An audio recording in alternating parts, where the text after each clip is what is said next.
ಬಹಳ ಒಳ್ಳೆಯ ಚಿಕ್ಕ ವಯಸ್ಸಿನಲ್ಲೇ ಬಹಳ ಒಳ್ಳೆಯ ಹೆಸರನ್ನ ಗಳಿಸ್ಕೊಂಡಿದ್ದಾರೆ.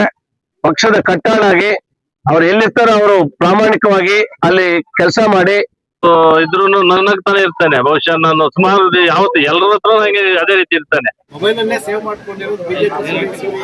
ಬಿಜೆಪಿ ಗ್ರಾಮಾಂತರ ಅಧ್ಯಕ್ಷರಾದಂತ ಸುರೇಶ್ ಅವರ ಹುಟ್ಟುಹಬ್ಬದ ಪ್ರಯುಕ್ತ ಈ ಒಂದು ಕಾರ್ಯಕ್ರಮವನ್ನು ಏರ್ಪಡಿಸಿದ್ದಾರೆ. ಸುರೇಶ್ ಅವರು ಬಿಜೆಪಿಯಲ್ಲಿ ಒಬ್ಬ ಕಟ್ಟಾಳಾಗಿದ್ದು, ಜೊತೆಗೆ ಬಹಳ ಒಳ್ಳೆಯ ಚಿಕ್ಕ ವಯಸ್ಸಿನಲ್ಲೇ ಬಹಳ ಒಳ್ಳೆಯ ಹೆಸರನ್ನ ಗಳಿಸ್ಕೊಂಡಿದ್ದಾರೆ. ನಿಜಕ್ಕೂ ಕೂಡ ಜೊತೆಗೆ ಸುರೇಶ್ ಅವರು ನನ್ನ ಸ್ನೇಹಿತರ ಮಗ ಕೂಡ. ಹಾಗಾಗಿ ಏನು ಅವರ ರಾಜಕೀಯ ನಡೆ ಮುಂದಿನ ದಿನಗಳಲ್ಲಿ ಮೊದಲು ಹುಟ್ಟಿದ ಹಬ್ಬದ ಶುಭಾಶಯಗಳನ್ನ ತಿಳಿಸ್ತಾ, ಮುಂದಿನ ದಿನಗಳಲ್ಲಿ ಅವರ ರಾಜಕೀಯ ಭವಿಷ್ಯ ಉಜ್ವಲವಾಗಿರ್ಲಿ ಮತ್ತು ಅವರಿಗೆ ದೇವರು ಆರೋಗ್ಯ, ಐಶ್ವರ್ಯ ಮತ್ತೆ ಸಕಲ ಸಂಪತ್ತನ್ನ ಕೊಟ್ಟು ಅವರನ್ನ ಚೆನ್ನಾಗಿಟ್ಟಿರ್ಲಿ ಅಂತೇಳಿ ನಾನು ಈ ಸಂದರ್ಭದಲ್ಲಿ ಅವರಿಗೆ ಆಶೀರ್ವಾದ ಮಾಡಲಿಕ್ಕೆ ನಾನು ಬಯಸ್ತಾ ಇದ್ದೇನೆ. ಒಂದು ಅಧ್ಯಕ್ಷರು, ಬಿಜೆಪಿ ಅಧ್ಯಕ್ಷರು, ಪಕ್ಷದ ಕಟ್ಟಾಳು ಆಗಿರ್ತಕ್ಕಂಥ ನಮ್ಮ ಯುವಕರು ನಮ್ಮ ಸುರೇಶ್ ಅವರ ಒಂದು ಜನ್ಮದಿನದ ಅಂಗವಾಗಿ ಅವರಿಗೆ ಮೊಟ್ಟ ಮೊದಲನೇದಾಗಿ ನಾವು ಆತ್ಮೀಯವಾದಂತ ಒಂದು ಶುಭಾಶಯಗಳನ್ನ ಹೇಳ್ತಾ ಇದ್ದೀವಿ. ವಿಶೇಷವಾಗಿ ಇವತ್ತು ಸುರೇಶ್ ಅವರಿಗೆ ನಾವು ಧನ್ಯವಾದಗಳನ್ನ ಅರ್ಪಿಸಬೇಕಾಗ್ತದೆ.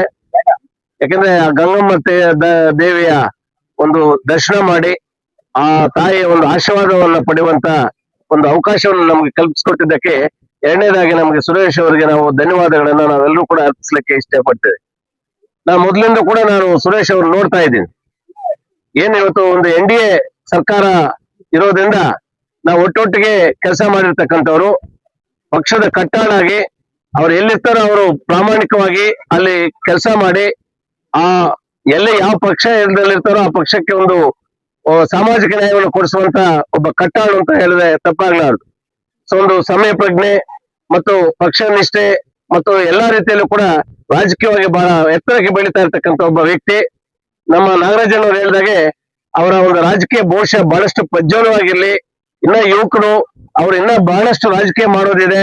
ಅವರ ರಾಜಕೀಯ ಭವಿಷ್ಯ ಮುಂದಿನ ದಿನಗಳಲ್ಲಿ ಒಂದು ಸುಖಮಯವಾಗಿರ್ಲಿ, ಒಂದು ಬಹಳ ಎತ್ತರಕ್ಕೆ ಬೆಳೀಲಿ ಅಂತ ಹೇಳ್ತಾ, ವಿಶೇಷವಾಗಿ ಅವ್ರ ತಂದೆಯವರು ನಮ್ಗೆ ತುಂಬಾ ಆತ್ಮೀಯರು. ಮನೆ ತಾನೇ ಗೊತ್ತಾದ್ರೆ ಅಂತ ಯಾರ ಮಗ ಅಂತ ಗೊತ್ತಾದ್ಮೇಲೆ ಅವ್ರ ತಂದೆ ನಮ್ಗೆ ತುಂಬಾ ಆತ್ಮೀಯರು. ಸೊ ಇವತ್ತು ಸುರೇಶ್ ಅವರು ಏನು ಇವತ್ತು ನಮ್ಮ ಜನ್ಮದಿನಾಚರಣೆಯನ್ನು ಆಚರಿಸ್ಕೊಳ್ತಾ ಇದ್ದಾರೆ. ಇನ್ನಷ್ಟು ಜನ್ಮದಿನ ಆಚರಣೆ ಮಾಡ್ಕೊಂಡು ಅವರ ಭಗವಂತ ಅಷ್ಟೈಶ್ವರ ಆರೋಗ್ಯ ಕೊಟ್ಟು ಸುಖ ಶಾಂತಿ ನೀಡಲಿ ಅಂತ ಕೂಡ ದೇವರಲ್ಲಿ ಪ್ರಾರ್ಥಿಸಿ, ಆ ಗಂಗಮ್ಮ ತಾಯಿ ಆಶೀರ್ವಾದ ಅವ್ರ ಮೇಲೆ ಸದಾ ಇರಲಿ ಅಂತ ಕೂಡ ಹೇಳಿ ನಾನು ಮಾತನ್ನು ಮುಗಿಸ್ತಾ ಇದ್ದೆ.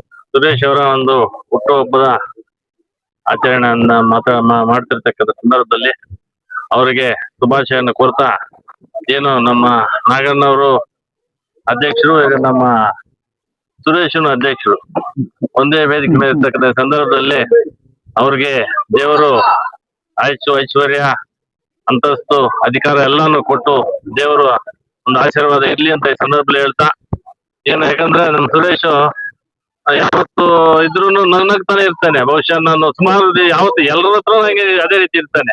ಅವ್ರು ಅದೇ ರೀತಿ ನಗ್ತಾನೆ ಇರ್ಲಿ. ಒಂದು ಒಳ್ಳೆಯ ಒಂದು ಭವಿಷ್ಯ ಇದೆ ಮುಂದಿನ ದಿನಗಳಲ್ಲಿ ರಾಜಕೀಯವಾಗಿ ಅಂತ ಈ ಸಂದರ್ಭದಲ್ಲಿ ಬಯಸ್ತೀನಿ. ಆ ದೇವಿಯ ಒಂದು ಅವ್ರಿಗೆ ಆಶೀರ್ವಾದ ಸದಾ ಇರ್ಲಿ. ಅವರು ಒಳ್ಳೆಯ ಹುಡುಗ, ಯಾಕಂದ್ರೆ ಯುವಕರಾಗಿದ್ದಾರೆ, ಒಳ್ಳೆಯ ವ್ಯಕ್ತಿತ್ವ ಇರ್ತಕ್ಕಂಥ ಒಬ್ಬ ಹುಡುಗ ಬೆಳೀಲಿ ಅಂತ ಈ ಸಂದರ್ಭದಲ್ಲಿ ಹೇಳ್ತಾ ನಾನು ಮಾತನ್ನು ಮುಗಿಸ್ತಾ ಇದ್ದೀನಿ. ಗ್ರಾಮಾಂತರ ಬಿಜೆಪಿ ಅಧ್ಯಕ್ಷರಾಗಿರ್ತಕ್ಕಂಥ ಸ್ನೇಹಿತರು ಮತ್ತು ಬಿಜೆಪಿ ಸುರೇಶ್ ಅವರು ನನ್ನ ಮೊಬೈಲನ್ನೇ ಸೇವ್ ಮಾಡ್ಕೊಂಡಿರೋದು, ಬಿಜೆಪಿ ಸೇವ್ ಮಾಡ್ಕೊಂಡಿದ್ದೀನಿ. ಸುರೇಶ್ ಅವರಿಗೆ ಜನ್ಮದಿನದ ಶುಭಾಶಯಗಳು. ಏನು ನಮ್ಮ ನಾಯಕರು ಇಷ್ಟೊತ್ತು ಹೇಳಿದ್ರು, ಅವ್ರಿಗೆ ಒಳ್ಳೆ ರಾಜಕೀಯ ಭವಿಷ್ಯತ್ ಇದೆ. ಅವರು ಉಜ್ವಲವಾಗಿ ರಾಜಕೀಯದಲ್ಲಿ ಮುಂದೆ ಬರಲಿ ಅಂತ ನಮ್ಮ ಹಿರಿಯರೆಲ್ಲರೂ ಕೂಡ ಆಶೀರ್ವಾದ ಮಾಡಿದ್ದಾರೆ. ಆ ಫಸಲಗಂಗಮ್ಮನ ಕೂಡ ಆಶೀರ್ವಾದ ಬಿಜೆಪಿ ಸುರೇಶನ ಮೇಲೆ ಮತ್ತು ಈ ಸುತ್ತಮುತ್ತಲಿನ ಬಂದಿರುವ ಎಲ್ಲ ನಾಗರಿಕರ ಮೇಲೆ ಕೂಡ ಇರಲಿ ಅಂತ ಹೇಳಿ, ನನಗೆ ಈ ಅವಕಾಶಕ್ಕೆ ನಾನು ಎಲ್ಲರಿಗೂ ಧನ್ಯವಾದಗಳನ್ನು ತಿಳಿಸಿ ನಾನು ಮಾತನ್ನು ಮುಗಿಸ್ತೇನೆ.